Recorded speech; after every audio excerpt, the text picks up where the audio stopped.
Vamos lá, pessoal, voltando ao terceiro bloco, vamos finalizar a nossa videoaula falando de gestão de riscos e da satisfação do cliente. Começando pela implicação do processo de software na gestão de risco. O que é isso? Qual que é o impacto que todo o processo de desenvolvimento de software tem com relação à utilização dos princípios de engenharia, tudo isso que a gente tem aprendido até agora, na questão do risco e como que a gestão de risco deve ser trabalhada dentro desse processo, ok? Então, primeiramente, precisamos entender o que é um risco. O que é um risco? O conceito de risco, segundo o manual do PMBOK de 2004, vamos ler comigo, é um evento ou condição incerta que, se ocorrer, terá um efeito positivo ou negativo sobre pelo menos um objetivo do projeto. Então, o que é isso na prática? Isso quer dizer que o risco é uma situação, é um evento que pode vir a ocorrer ou não, e aí, caso esse evento venha a ocorrer, vai ter um impacto que pode ser um impacto negativo ou positivo, ok? A questão aqui é que eu tenho que conseguir gerir esse risco, eu tenho que conseguir gerir esse impacto positivo ou negativo, eu tenho que estar preparado para, caso aquele evento ocorra, trabalhar as consequências daquele evento, que podem ser boas ou ruins. O que não pode acontecer é um possível evento que pode ou não ocorrer, e aí de repente aquele evento ocorre e eu não estou preparado para aquilo, e aí aquilo pode ter um impacto negativo, e aí sim eu vou ter problemas no meu projeto. Então eu tenho que estar preparado, eu tenho que conseguir gerir adequadamente os riscos e as consequências que esses riscos podem causar no meu projeto. E aí, uma observação: gerir um risco é diferente de eliminar a possibilidade de que aquele risco ocorra. Então, gerir um risco não é acabar com a possibilidade daquele evento. Gerir um risco é estar preparado para lidar com a situação caso aquele evento venha a ocorrer. Ou seja, é estar preparado para os planos de ação que eu devo tomar a partir do momento que aquele evento ocorra, para que eu possa minimizar ou eliminar os impactos. Então tem riscos que o evento vai ocorrer e não vai causar impacto. Por quê? Porque eu estava preparado para quando aquele evento ocorreu e aí o impacto daquilo foi eliminado, ok? Então essa é a questão de gerir o risco. E para gerir o risco, eu tenho 3 elementos envolvidos que eu preciso considerar.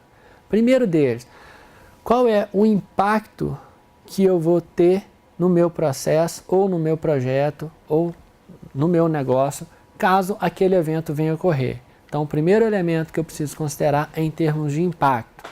Tem alguns eventos, alguns riscos, que caso ele ocorra, o impacto pode ser gigantesco. Ele pode, inclusive, fazer o meu negócio dar errado.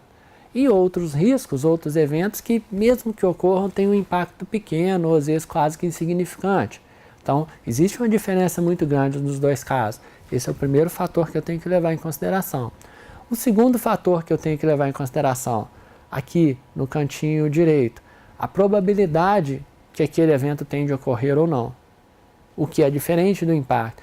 Tem eventos que têm uma grande chance de acontecer e tem eventos que têm uma chance quase nula de acontecer, seria uma raridade que aquilo acontecesse. Então, esse elemento, esse fator eu preciso considerar também.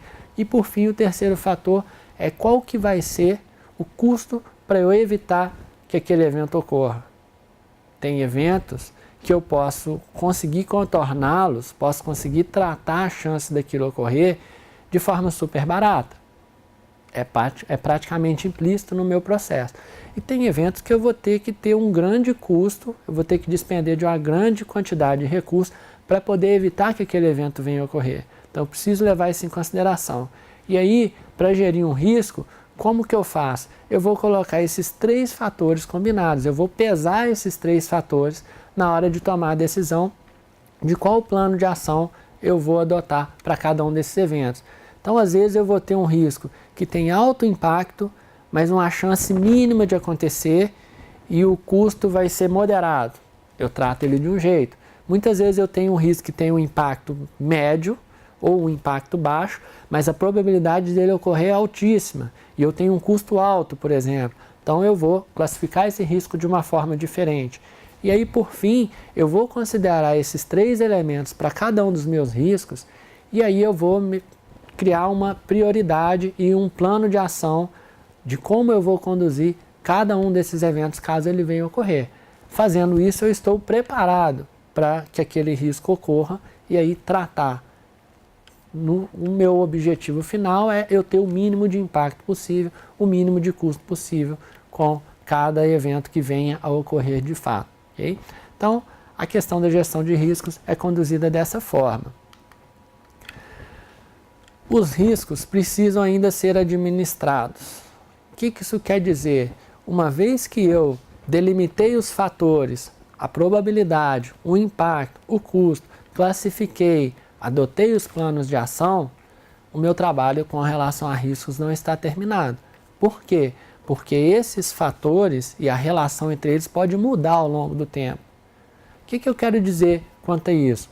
Um risco que de repente tinha uma baixa probabilidade de acontecer, a probabilidade dele subiu. Ou um risco que tinha um impacto pequeno, agora o impacto dele é grande. Então esses fatores podem variar ao longo do tempo, em função da evolução do negócio ou em função uns dos outros até. Então, de repente eu tinha um risco A, que ele tinha uma baixa probabilidade de acontecer, mas eu tenho um risco B que acabou acontecendo, aquele evento acabou acontecendo, e em função desse evento B acontecer, a probabilidade de A, que era baixa, passou a ser alta. Então existe uma dependência entre esses fatores e eu preciso administrar isso tudo ao longo do tempo. Então não é só definir uma vez e pronto, eu preciso gerir e administrar os riscos ao longo do tempo. Então essas variações podem ocorrer, ok? Vamos falar agora da implicação do processo de software com relação à satisfação dos clientes, que é o último ponto que a gente vai abordar na videoaula de hoje. Como que é essa relação? Inicialmente é uma relação simples de se entender, é bem óbvio. O desenho aqui mostra isso. A qualidade no meu processo de software vai levar a qualidade no meu produto de software e isso vai me levar a um cliente feliz, tá lá o carinha todo sorridente. É basicamente isso. Quanto melhor o meu processo, melhor o meu produto. A relação é essa. Então, se eu quero melhorar o meu software, eu preciso investir no meu processo de software. Investindo na forma como o software é produzido, na qualidade do processo de criação do meu software, eu, consequentemente, estou melhorando o meu produto de software. E aí, cliente feliz, ok? Como assim? Então, existem alguns elementos que são diretos com relação à percepção da satisfação do cliente e qualidade do software. Outros são menos tangíveis e alguns são mais tangíveis. O primeiro deles, que é um fator direto, é a quantidade de erros que o meu software apresenta. Isso vai impactar diretamente na satisfação ou não do meu cliente. Softwares com muito erro, cliente insatisfeito. Softwares com baixa quantidade de erro, isso é direto, é objetivo, é tangível. O meu cliente vai estar mais satisfeito. Alguns outros fatores são menos perceptíveis, são menos tangíveis, mas vão trazer a sensação de satisfação do cliente ao longo da utilização. Quais são eles? Facilidade de utilização, usabilidade do meu software, interface mais amigável, ok? Então tem software que é extremamente difícil, o cara tem que ficar ali tentando perceber como que aquilo funciona. Tem software que é transparente, você abre a tela, bate o olho e você já entende, não precisa nem ninguém te explicar. Então, isso são fatores de satisfação do cliente menos implícitos, mas que são perceptíveis. Desempenho do software e otimização de processos. O processo anterior era moroso, com a utilização do software, o processo atual agora, a coisa está fluindo, o meu negócio está fluindo melhor, meu software tem um bom desempenho. Então, são fatores menos tangíveis, são fatores indiretos que vão trazer uma enorme satisfação do cliente e estão diretamente relacionados à qualidade do meu produto. Com relação à produção do software, como que a qualidade interfere? O primeiro item é aquilo que a gente já conversou na parte de manutenção. Então a qualidade do meu software vai interferir diretamente na manutenção, tanto positiva quanto negativamente, e isso vai interferir na satisfação do meu cliente, que é o foco aqui. Então, se eu tenho um software, por um lado, onde a manutenção é difícil, é custosa, é complexa, demora muito. Do outro lado, eu tenho um software que a manutenção ela é bem mais fácil, ela não é tão complexa assim, ela não custa tão caro, eu consigo entregar aquela nova funcionalidade com um tempo relativamente curto, o cliente vai ficar bem mais satisfeito com o segundo caso, muito mais do que com o primeiro caso, ou seja, muito mais satisfeito com a manutenção fácil e com o processo de produção de um software de qualidade. Então, a relação no processo de produção impacta diretamente na satisfação do cliente nesse ponto também. Na sequência, a qualidade envolve ainda alguns ganhos relativos com a participação do cliente. O que é isso? O cliente, quando eu tenho um processo de software de qualidade, ele participa desde o início, desde as primeiras definições que são relacionadas ao meu escopo. O que mais? Ele compreende os riscos do projeto quando ele está participando da identificação daqueles riscos. Então ele compreende o porquê daqueles elementos terem sido criados e terem sido considerados no meu projeto. Terceiro aqui, o cliente entende, e isso é muito importante, ele entende as medidas de custo e as medidas de prazo que foram utilizadas para se definir o projeto.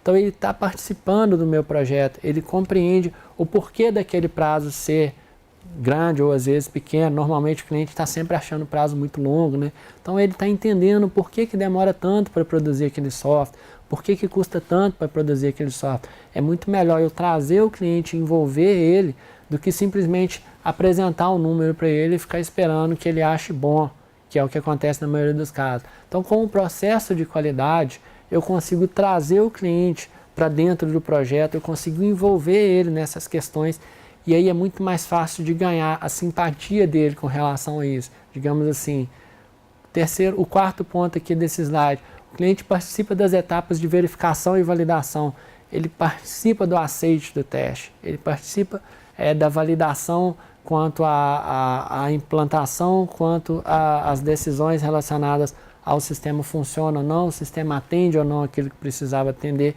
Ou seja, ele se sente como se estivesse participando do processo produtivo, ele está o tempo todo envolvido. Outros pontos. Evita-se que algumas surpresas inesperadas aconteçam nas fases finais do projeto. Por quê? Porque o cliente está envolvido desde o começo, ele está participando. Então não vai acontecer aquela situação onde lá no final eu tá surpresinha para o meu cliente, e aí ele toma aquele susto com uma coisa que ele não esperava e de repente aconteceu. Mesmo que coisas ruins aconteçam, e podem acontecer, o cliente está participando, ele sabe o porquê daquilo ali, aquilo não vai ser uma surpresa desagradável. Então essa é uma grande diferença. As expectativas dos clientes vão ser administradas, a confiança do cliente vai ser conquistada porque ele está participando. Então isso é essencial nos processos de software, e aí por fim a satisfação do cliente vai ser conquistada. Ou seja, resumindo tudo isso, um processo de qualidade vai trazer o cliente para dentro do projeto, ele vai participar das decisões, ele vai acompanhar a evolução, ele vai entender o porquê do custo, o porquê do prazo, o porquê daqueles resultados, e aí ele não vai ter surpresinhas negativas e ele vai estar mais envolvido, ele vai estar mais confiante e ele vai estar mais satisfeito com o resultado final. Essa é a importância da qualidade do processo com relação à satisfação do cliente e à entrega do produto, ok? Bom, pessoal, vimos um tanto de coisa hoje. O que a gente viu? Todo esse conteúdo, desde testes de software até a parte de manutenção, a parte de satisfação do cliente, como que o processo de software impacta nisso tudo, consequência disso na manutenção, ou seja, tudo que vem tratando da engenharia desde o início do processo até entrega e acompanhamento e satisfação, ok? O que a gente vai ver na próxima aula? Vamos falar sobre medição de software, que é uma coisa extremamente importante. O que é a medição? Como que eu vou classificar aquele software quanto a tamanho? E aí sim eu vou poder gerar estimativa de prazo, gerar estimativa de custo. Então como eu faço isso? É aquela pergunta que todo mundo faz logo no início de um projeto de software, né? Como que eu vou fazer para dar preço? Como que eu vou fazer para estipular prazo? Meu cliente pediu um software, e quanto que eu cobro? Então a gente vai começar a entender como que eu faço a medição desse software para poder obter custo, para poder obter prazo e aí conseguir planejar um projeto de software, ok? Então esse é o tema da próxima aula, é uma aula bem legal. Fiquem ligados e aí até a próxima.